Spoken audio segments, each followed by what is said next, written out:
Hola, ¿cómo están? Bueno, bienvenidos a un nuevo espacio de exploración. Este mes de agosto hemos estado explorando temas como la feminidad, lo que consideramos como sexo débil, entonces en contraparte que es el sexo fuerte, la masculinidad y cómo entender la masculinidad de una manera constructiva, dejando de lado un poco ese término tóxico.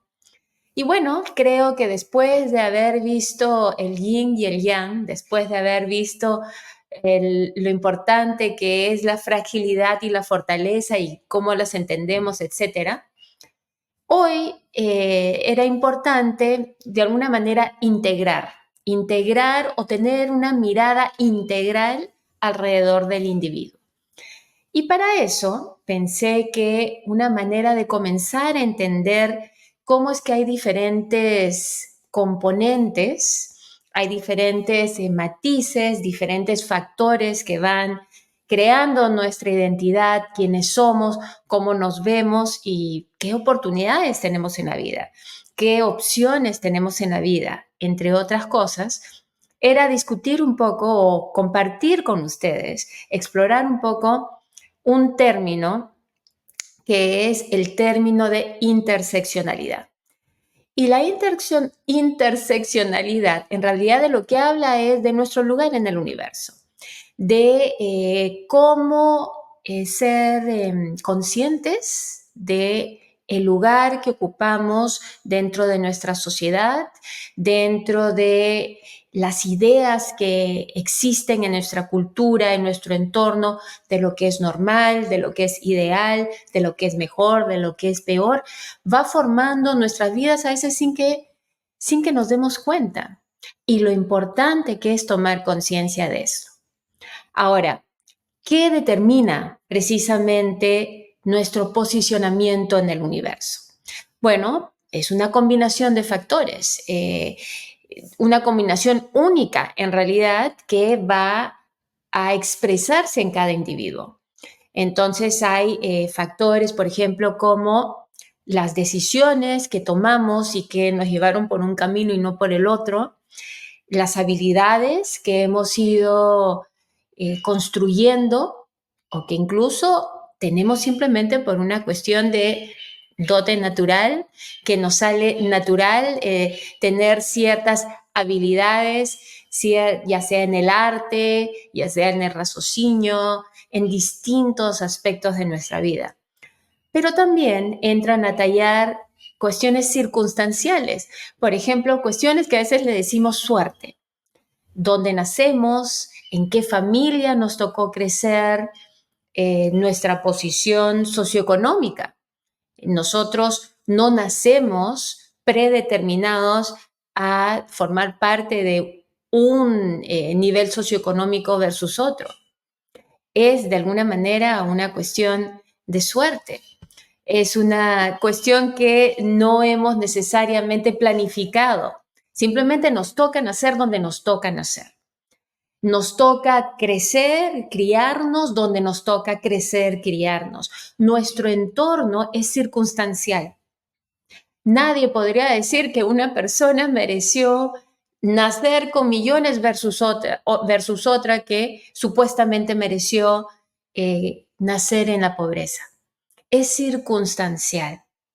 Y al ser circunstancial está totalmente fuera de nuestro control, a diferencia de los factores como nuestras decisiones, habilidades, que podemos o no construir, que podemos o no nutrir, ¿no? Las circunstancias están fuera de nuestras manos, fuera de nuestro control. Y dentro también de este posicionamiento que ocupamos cada uno como si fueran nuestras coordenadas galácticas dentro del universo, esta combinación de factores, de nuestras decisiones, nuestras habilidades y también de las cuestiones circunstanciales, como dónde nos ha tocado nacer, dónde nos ha tocado crecer, criarnos, ya sea en el país, en el seno familiar, etcétera. Todo esto combinado también entra a una comparación. Es decir, constantemente nos estamos comparando unos a otros para determinar a dónde perteneces tú y a dónde pertenezco yo. Y es que nos medimos unos a otros constantemente porque vivimos en una sociedad anclada en la competencia. Vivimos en una sociedad donde entendemos que ya que los recursos son limitados, ya que no hay igual para todos, ya que unos están destinados o van a lograr tener más que otros, entonces estamos constantemente compitiendo por no ser de los que se quedan fuera, ¿no? Por no ser aquellos que en este juego de sillas musicales se quedan sin silla. Y esa competencia es la que nos hace medirnos. Ok, tú eres más merecedor que aquel. Aquel merece más que el otro y así sucesivamente. Y también nos comparamos a nosotros mismos. ¿Qué tan buenos somos en? ¿Qué tan merecedores somos para? En fin. Y esta competencia se da en nuestros estudios, se da a la hora de buscar un trabajo, a la hora de mantener un trabajo, estamos constantemente en competencia. Podemos colaborar, pero siempre, especialmente hoy en día, donde hay muchas veces reducción de personal por cuestiones financieras de la empresa, etcétera, hay esa competencia casi intangible, diríamos que como una amenaza invisible que se mantiene como algo que en cualquier momento puede manifestarse.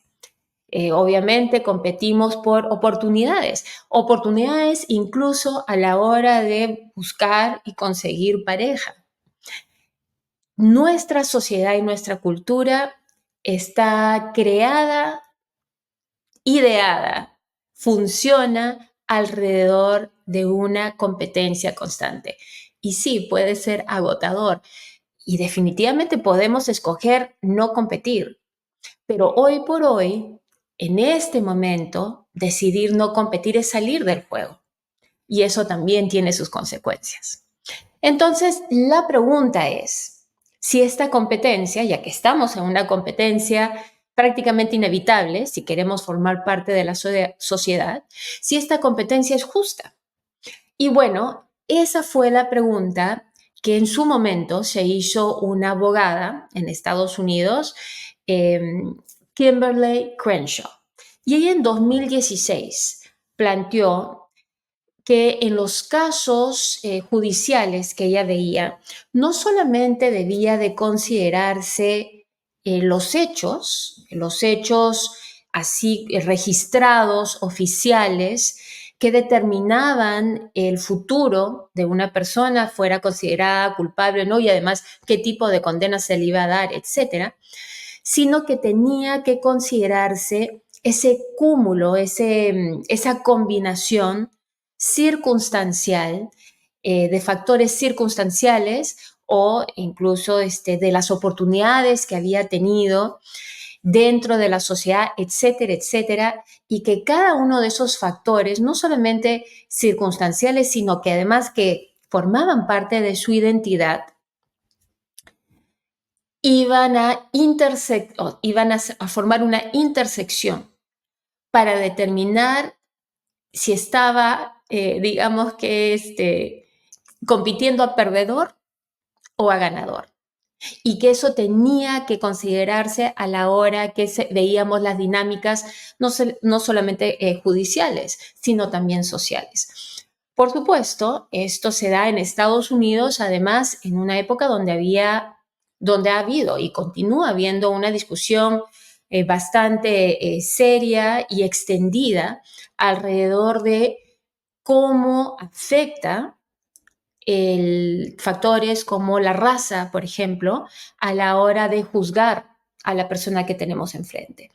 Cómo afecta, por ejemplo, la vestimenta como un reflejo de nuestro estado socioeconómico, nuestro estatus, a la hora de juzgar a la otra persona.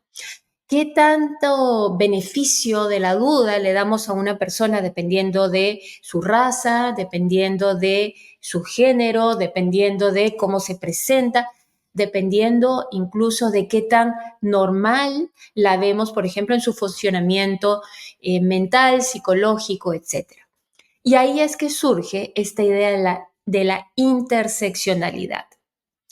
Y lo que hace es expresar este concepto de que nuestra identidad está formada por una intersección de distintos factores, distintas categorías sociales, diría yo. ¿A qué me refiero con categorías sociales? Categorías sociales, por ejemplo, como la raza, como el género, como el sexo, como incluso cómo se ve nuestro cuerpo, si somos delgados o si somos obesos, de acuerdo a nuestros estándares culturales, etc. Y que es esta interseccionalidad la que va a afectar al individuo en todos los aspectos de su vida. A esto, a esta propuesta que hace Kimberlé Crenshaw y que otros ya habían estado trabajando, si bien no habían utilizado la frase, por eso es que se le atribuye a ella esa frase específica o esa nomenclatura específica de interseccionalidad. Otros fueron agregando o fueron enriqueciendo el concepto. Y, por ejemplo, hay una teórica que a mí personalmente la admiro muchísimo. Ella se llama Patricia Hill Collins. Y lo que ella dijo, llevó este concepto a un paso más allá. Y dijo que no solamente existe la interseccionalidad, sino que precisamente las diferentes intersecciones que van haciéndose sobre los individuos y cómo nos posicionamos o nos posiciona nuestra cultura en el universo, va formando lo que ella llamó la matriz de dominio. ¿Qué quiere decir? Que una interseccionalidad no tiene el mismo valor que otra. Por ejemplo, un hombre millonario de raza blanca, heterosexual, con lo que se diría ahora una neurología normal, o sea, un funcionamiento de su parte neurológica considerada como normal, va a tener un estatus, va a generar una impresión más favorable que, por ejemplo, un individuo que sea también hombre, o llevémonos al otro extremo, un individuo que sea mujer de raza negra, que además sea neurodivergente, es decir, que su neurología, su cerebro no funciona o no se expresa de manera normal o como la sociedad considera que es normal, etcétera, etcétera. Bueno, que entre estos dos individuos y cada uno expresando su lugar en el universo, su interseccionalidad, no se van a encontrar a la par, así como dicen nuestras leyes que todos los seres humanos somos iguales y muchas de nuestras religiones obviamente dicen lo mismo, sino que va a haber una diferencia inmediata, sin saber qué hicieron, cómo hicieron, qué van a hacer, etcétera. Inmediatamente vamos a hacer una diferencia creando a uno más poderoso que al otro. Y simplemente por los factores que conforman su interseccionalidad. Y por eso le llaman matriz de dominio, porque dependiendo de nuestro posicionamiento y de los factores y las coincidencias que conforman nuestro lugar específico, nuestra propia interseccionalidad, vamos a estar en una jerarquía mayor o menor con respecto a los demás. En esta sociedad que se ancla en la competencia. Entonces, es una competencia desleal. Hay algunos que comienzan con ciertas ventajas sobre otros. Pero bueno, por supuesto que esta es una teoría. Hay aquellos que están en contra de esta teoría de la interseccionalidad. Y una de ellas es una filósofa estadounidense, porque en Estados Unidos, lo bueno que tiene Estados Unidos es que permite estos diálogos de precisamente posiciones opuestas. a diferencia de muchos países donde el diálogo se ha perdido, donde lo que se hace es defender un punto de vista sin considerar el otro. Hay, en la mayoría de los casos, un diálogo en Estados Unidos entre conceptos contradictorios. Pero en este caso, ella lo que dice, y les voy a leer textualmente, dice: hay una teoría detrás de la cultura del victimismo. Se llama interseccionalidad. Esta teoría postula que el racismo, el sexismo, el clasismo, el capacitismo, o sea, el tener capacidades o una discapacidad, etcétera, están interconectados, se superponen y se refuerzan mutuamente. Juntos forman una matriz de opresión. Claro, eso es lo que nos dice Christina Hoff Sommers. La pregunta es, una persona que por casualidades de la vida, de repente eventos que ocurrieron, etcétera, por ejemplo, tiene una discapacidad. ¿Es eso victimismo? Si es que encuentra que la sociedad, digamos que incluso que haya tenido un accidente en algún punto de su vida y que haya notado un cambio del antes y después, en cuanto a la actitud, en cuanto a cómo la sociedad la ve. ¿Es eso victimismo? Es debatible. Pero bueno, la interseccionalidad, lo que hace en realidad, desde mi punto de vista, y nuevamente este es mi punto de vista que comparto con ustedes, para mí la interseccionalidad lo que hace es que crea lo que de alguna manera mencioné en el video anterior, la interseccionalidad lo que crea es capital social. ¿Qué es capital social? Es precisamente, uno, ventajas como por ejemplo tener conexiones que nos ayuden a encontrar un buen puesto de trabajo. Eso es capital social. Capital social no necesariamente es dinero. Capital social es tener conexiones, capital social es tener una educación dentro de, por ejemplo, una universidad muy prestigiosa, por lo cual inmediatamente se nos coloca por encima de la competencia. Capital social es, por ejemplo, vernos de una manera que la sociedad en general ve como algo positivo, como lo ideal, como así debe verse una persona, que puede significar tanto en cómo nos comportamos, es decir, tener esa normalización de nuestro sistema psicomotriz, por ejemplo, o psicomotor, tener además de eso reacciones psicológicas en cuanto a nuestro comportamiento que la sociedad ve como normal versus una persona que se comporte de una manera que vemos como anormal. En fin, todo eso conforma un capital, es casi como una riqueza que nos da un empujoncito en esta competencia eterna que vivimos en nuestra sociedad. Ahora, yendo un poco a lo importante que es entender que no solamente somos personas que tenemos las mismas opciones y que todo depende de que le pongamos esfuerzo y trabajo y con eso deberíamos salir adelante. Esa es una tesis, ¿no? Eso es, por ejemplo, lo que diría precisamente Christina Hoff Sommers, diría que es una victimización o un victimismo decir de que nuestras circunstancias nos juegan a desfavor. Y que lo que deberíamos hacer es simplemente ponerle más esfuerzo para salir adelante. Bueno, muchas veces ponemos mucho esfuerzo, ponemos mucho trabajo y aún así no necesariamente salimos adelante. A veces sobrevivimos. Y la pregunta es, ¿por qué? Nuevamente, desde mi perspectiva, es que la competencia no es del todo leal. Pueden haber muchísimas personas, por ejemplo, que estudian en la universidad y ahora hay todos estos estudios en torno a qué tan provechoso es tener un título universitario.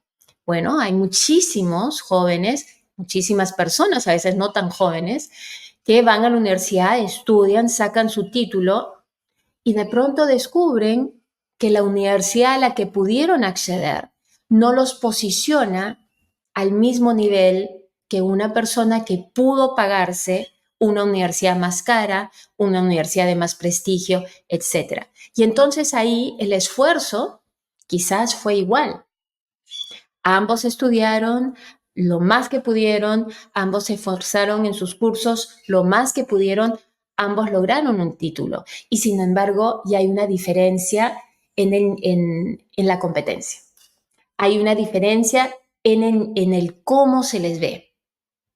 En ese sentido, la competencia no es leal. Y más importante aún, y citando un poco a Audre Lorde, que es una pensadora estadounidense también, ella ya murió, es una de las pensadoras feministas y más poeta además, muy reconocida del mediado sobre todo del siglo XX en Estados Unidos. Bueno, y ella lo que decía es que no podemos pensar a la hora de equidad que tenemos que defender un solo tema. Es decir, no se trata solo de hablar de el empoderamiento de la mujer o de reconocer la importancia de la diversidad racial o de reconocer que se debe aceptar y se debe apoyar la diversidad de género o lo que fuera, o que, por ejemplo, tiene que respetarse a las personas sin importar su edad, porque ahora hay muchísima discriminación hacia las personas después de cierta edad, etcétera. Sino que tiene que entenderse que cada individuo, cada uno de nosotros, es un universo de estos distintos factores que van haciendo nuestra identidad.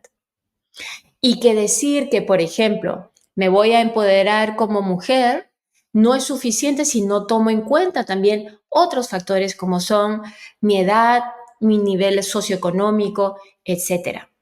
Somos no solamente seres complejos, nuestro organismo obviamente es complejo, la manera en que funciona nuestro cuerpo es complejo, nuestra mente es muy compleja, sino que además de eso nuestra identidad, esta negociación de cómo me veo yo y cómo me ven los demás, el cómo me identifica la sociedad en la cual vivo, es una amalgama también compleja. Y bueno, en ese sentido, la teórica social y educadora y crítica social Bell Hooks, otra es mi favorita, y quiero compartirles esta cita. Ella dice, es importante y vital mantener una educación para la conciencia crítica sobre las interseccionalidades, para que las personas no se centren en una cosa y culpen a un grupo, y yo diría a un individuo, sin que puedan ver de modo integral cómo la interseccionalidad lo informa todo. La blancura, el género, preferencias sexuales, etc. Solo entonces tomaremos conciencia del mundo político y cultural en el que vivimos. ¿A qué se refiere? Que no podemos acusar a una persona, por ejemplo, a ese graduado de universidad que es flojo o que es poco aplicado, porque quizás sí se aplicó mucho, trabajó mucho. El que estuviera en desventaja no tenía nada que ver con su esfuerzo, tenía que ver con su interseccionalidad, con las circunstancias y los factores y el lugar donde le tocó, su punto de partida, si queremos decirlo así. Y tanto así juegan las oportunidades, que justo hoy encontré una noticia que me pareció totalmente ideal para graficar cómo tenemos distintas oportunidades de acuerdo a nuestra interseccionalidad. Y la noticia que encontré fue sobre los búnker. Ha habido un boom a partir precisamente, sobre todo diría de COVID, ha habido un boom en el sector de la construcción, al menos en Estados Unidos, e imagino que en otros lugares del mundo, sobre todo en Europa, supongo yo, pero al menos en Estados Unidos, de estos búnker o estos refugios antibombas. Ahora, ¿quiénes pueden mandarse a construir estos búnker o estos refugios antibombas? que muchas veces, si hablamos solamente de una habitación de pánico, por ejemplo, pueden costar alrededor de $20,000. Ahora, si hablamos de estos grandes complejos que se están haciendo subterráneos para poder sobrevivir en caso de que lo que le dicen doomsday o el fin del mundo ocurra, estamos hablando de millones de dólares. ¿Quiénes tienen, para comenzar, $20,000 que les sobren, porque no sabes si lo vas a usar o no? Pero más allá de eso, ¿quiénes tienen miles de millones de dólares para poder invertir muchas veces en complejos que están hechos no solamente para que las personas puedan sobrevivir una década o más, sino además de eso, para que sobrevivan todos sus familiares, me imagino que personas allegadas, etcétera, con gimnasios, cines, etcétera? O sea, imagínense el complejo que es. Obviamente que la mayoría de nosotros no tenemos los fondos para poder solventar esa inversión. Las personas que tienen la disponibilidad de dinero para poder hacer ese tipo de inversión, claro, son los multimillonarios como, que dicho sea de paso, lo han mandado a hacer, Mark Zuckerberg y Bill Gates. Precisamente el artículo se centraba en el testimonio, en la entrevista que le habían hecho a un director ejecutivo de una empresa constructora de Estados Unidos que se llama Bill Rigdon. En realidad su nombre no importa tanto, pero bueno, si quieren buscar la noticia. Pero que él decía que había visto un incremento en estos búnkers y en estas habitaciones de pánico que se hacen, y que básicamente por dos motivos. Uno, obviamente, el miedo a la guerra, a una guerra mundial, el temor que les había producido ver los disturbios civiles, es más, los disturbios civiles en Israel y Palestina, o sea, relativamente recientes. Y que en general el haber visto que hay muchísima insatisfacción social y que hay muchas sociedades que se están volviendo extremadamente conflictivas. Y además de eso, también, por supuesto, que parte de este boom en construcción se había dado por el pánico que había causado COVID y la escasez de recursos que se vio en ese momento. Entonces, claro, si nosotros nos ponemos a pensar qué significa que hayan pues unos cuantos billonarios o multimillonarios que van a sobrevivir a la hecatombe, y vamos a quedar los demás pues a merced de lo espantoso que podrá ser esa realidad. La pregunta ahí que me vino es, bueno, ¿y qué dice eso primero de nosotros, no? ¿Qué debe pensar un ser humano para que con los miles de millones que tiene, a los cuales tiene acceso, su reacción sea salvarse y no salvar al resto de su especie, a sus cohabitantes, sin hablar ya de los animales, solamente de la especie humana, porque obviamente hablar de los animales es ya todo un tema distinto, ¿no? Porque con qué frescura el ser humano va a destruir un planeta que no habita solo. Nosotros somos una especie más de millones de especies de animales, insectos, etcétera, que comparten, con el cual nosotros compartimos este planeta. No es nuestra propiedad. Pero bueno, no vamos a entrar hoy día a eso. Pensando solamente en este multimillonario que se manda a hacer su búnker, sabiendo de que está dejando afuera una muerte colectiva, una muerte masiva de miles de millones de seres humanos igual que esta persona. Bueno, es obvio que no le dé importancia y que en lugar, por ejemplo, de derivar ese dinero que gastaría en un búnker o en otro tipo algunos están pensando incluso en hacerse estaciones espaciales, en vez de derivar esos miles de millones de dólares hacia eso, más bien ayudar a temas como el calentamiento global, a temas como la satisfacción de la necesidad de las personas que están insatisfechas y que se quejan y causan disturbios, no porque les guste necesariamente la violencia, causan disturbios porque tienen necesidades insatisfechas, porque, por ejemplo, no tienen recursos que necesitan simplemente para sobrevivir. No tienen, por ejemplo, dignidad en su vida y su día a día, como por ejemplo lo que ha sucedido en Palestina, o no tienen acceso o inversión que les genere trabajo, etcétera, etcétera. O sea, en lugar estos multimillonarios de derivar, digamos que el dinero hacia ayudar a los demás, su reacción ha sido más bien crear estos microcosmos donde puedan salvarse. Con lo cual nos está diciendo, en pocas palabras, que todos los demás somos dispensables, diría, que somos, no se nos puede salvar, somos agresivos y bueno, ¿qué vamos a hacer?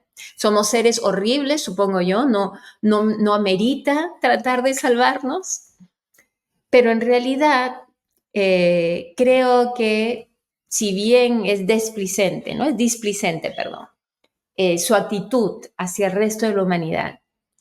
Yo creo que lo que más dice esta decisión de resguardarse en estos búnker es su calidad como seres humanos, de que ellos creen ser más valiosos que el resto. Y supongo que estamos en una desventaja, ¿no? Ahora, este es un ejemplo. Ante estos billonarios, multimillonarios, estamos ante una desventaja. No tenemos cómo reclamarles, no tenemos cómo forzarlos a que salven el planeta del cual tanto han sacado, porque obviamente los millones de millones no salieron de la nada, salieron de recursos que todos supuestamente compartimos. Dentro de este sistema capitalista es totalmente legal y totalmente habilitado. Ojo, eso yo lo reconozco. Pero en todo caso no podemos nosotros reclamarle, no hay cómo tener un diálogo en el cual empoderados podamos encontrar un punto de negociación justo. Pero lo que sí creo que podemos hacer es darnos cuenta de que la interseccionalidad nos afecta a todos y que en todo caso no debe ser pues simplemente una excusa, eso sí, para tirar la toalla y decir, bueno, si nací con esta mano de cartas perdedoras, no voy para adelante, sino creo que lo que hace la interseccionalidad es que nos da un punto de partida, es entender qué tenemos que hacer precisamente para llegar a las metas que queremos. Entender que, por un lado, no es solo cuestión de suerte, que posiblemente vamos a tener que muchas veces poner el doble de esfuerzo, pero que sí podemos encontrar estrategias para superar las barreras circunstanciales con las cuales nos encontramos en esta sociedad. Que hay caminos que podemos tomar donde se aprovechen nuestras fortalezas. Si vamos nuevamente al ejemplo de esta persona que de repente fue a una universidad que no era valorada del mismo modo que una universidad prestigiosa, etcétera, bueno, si se esforzó, si trabajó, si puso el esfuerzo para lograr su título, tiene habilidades. De repente no será absorbido por una empresa, por el mercado, etcétera, pero ya tiene una ventaja en torno a quizás a ver una empresa propia, a ver un emprendimiento propio, a ver dónde están sus oportunidades de acuerdo a lo que le gusta hacer, lo que sabe hacer, lo que necesita el mercado y lo que puede verdaderamente no solamente ser una oportunidad, sino ser un camino hacia su propio bienestar y además satisfacción personal. Que eso, dicho sea de paso, lo vamos a ir explorando en el siguiente mes cuando quiero proponerles hacer el Ikigai, que es precisamente buscar cuáles son las cosas que sabemos hacer, cuáles son las cosas que nos traen felicidad, contento cuando las hacemos, que nos apasionan? ¿Cuáles son las cosas que hemos notado que no existen en nuestro alrededor, en nuestro mercado o simplemente en nuestra vida? De repente no es algo comercial. ¿Y qué es lo que podemos o cómo podemos de ahí sacar posibles caminos hacia nuestra satisfacción personal? Pero bueno, regresando al tema de la interseccionalidad. La interseccionalidad y el autoconocimiento, el entender efectivamente dónde estamos posicionados, no es algo para asustarnos ni para minorarnos, es simplemente una oportunidad de mirar con objetividad nuestro punto de partida, para de ahí trazar el mejor camino de acuerdo a las fortalezas que traemos con quienes somos. Autoconocimiento es empoderamiento.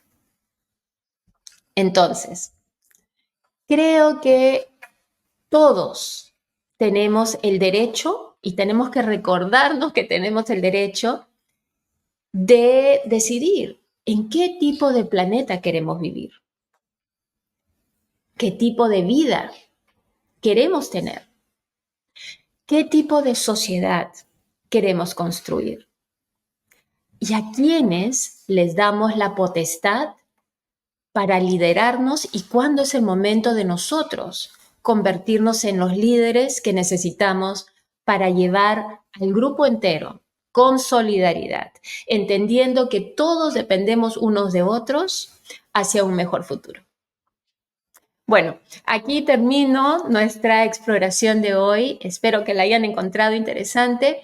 Por favor, acuérdense que nos encantan sus comentarios, preguntas, sugerencias. Y bueno, si les ha gustado este tema o si creen que este tema es importante, acuérdense de darnos un like, de suscribirse a nuestro canal de YouTube, seguirnos por redes sociales y nosotros nos vemos definitivamente la próxima semana. Hasta pronto.